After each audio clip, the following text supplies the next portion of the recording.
Hello and welcome to my little N64 Brew Game Jam entry. The following represents a small vertical slice of the oval cake I'd like to serve. Due to the extreme time constraints and some really personal issues, as well as my drive to deliver N64 ports of a few LucasArts Classic for my YouTube membership, I unfortunately wasn't able to really commit until the final 5 days of this jam. That being said, I'm partaking in another game jam after this, during which I intend to not only flesh out this game, but also introduce it to the Sega Dreamcast community.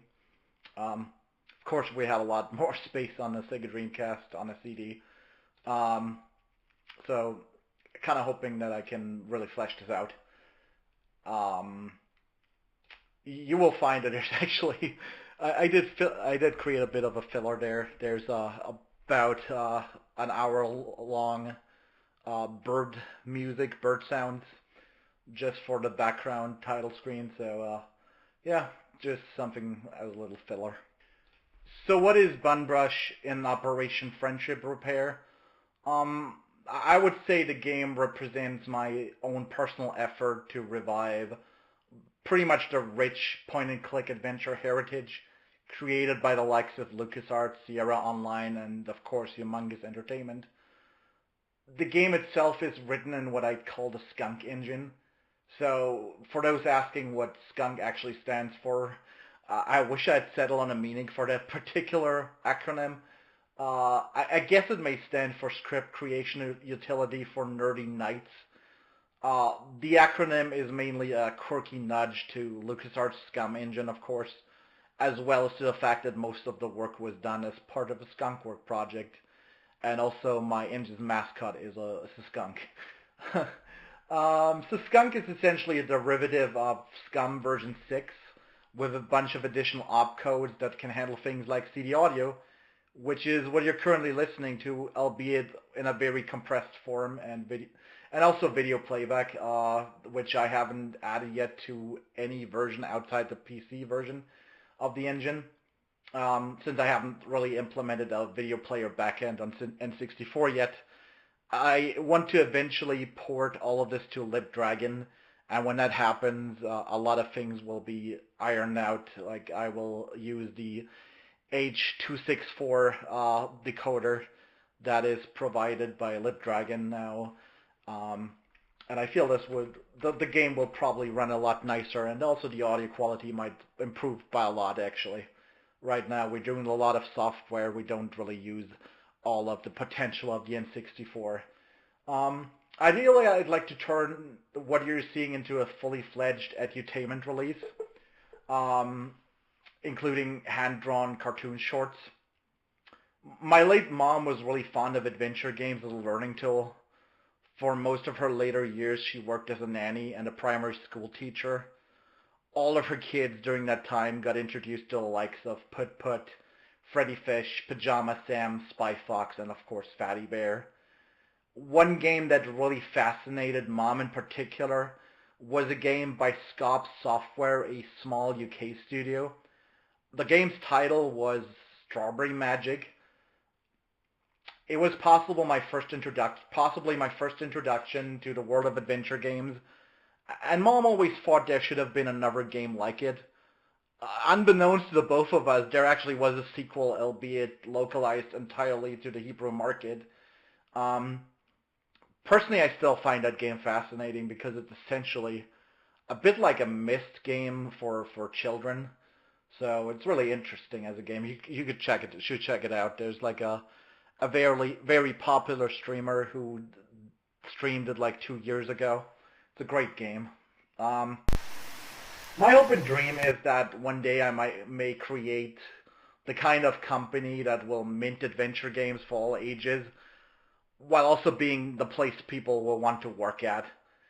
If you've watched my YouTube videos, you'll know I'm rather frustrated by the working conditions in the industry, and I've recently lost my job to an overzealous senior architect and what I would describe as just outright toxic work environment. I really enjoyed working there with most of the people there, but my work in the end didn't really feel valued, given my employer had zero loyalty and could lay me off at a whim, despite knowing that I just moved for a job and was in a critical situation. And also, to be honest, it was kind of a bad business decision by that company as well, because they had just lost two other developers. And uh, so nobody is really on that project anymore. It's now up to one person, last I checked. And that person probably won't last long either. It's not a project for one person. And that person can just not be sick ever. That's not a good working condition. That's not how you keep people happy. What the industry at large really needs is an emphasis on empathy, I feel. Because right now, we're at the point we're slowly slipping into the worst possible working conditions at a lot of these software development shops. I recently read a newspaper article where it basically said that in Silicon Valley in particular, a lot of companies are now basically following a model that has already been outlawed in China, of all places. They really turn software development into this weird, perverse mix of AI slop and sweatshops. So, and that's not fair to any of us, to be honest. I feel it's a really good creative field, but a lot of us people, we get burned out. Work-life balance really should always be at the forefront. That's something my mom's untimely death and this awful experience at my old job has clearly taught me. Anyhow, as far as this little unfinished game is concerned, this little diamond in the rough, I'd say. It's all about repairing things, whether it's the bridge blocking the connection between the two neighborhoods, our protagonist's front door, or her day-to-day relationships with her neighbors and friends. Given the choice to continue this title, I'd like to implement a large number of item-based puzzles, as I really feel those flow best on consoles, smartphones, tablets, and also on PCs. And it's just like what I really find a bit of a shame about these old Scum titles, and I know people will probably disagree with me on this. The Scum interface takes up a lot of space, so a lot of the artwork could be improved just by not having a Scum interface there. Eventually, LucasArts realized that as well. If you look at games like The Dig or Full Throttle or Curse of Monkey Island, which of course uses a much higher resolution at 640 by 480, and the artwork just pops a lot more without that Scum verb interface, as beloved as it is. I hope you all enjoy this very rough little gem, and the carefully handcrafted animations by my fellow team members, and of course also the musical composition by Philippe Horquera.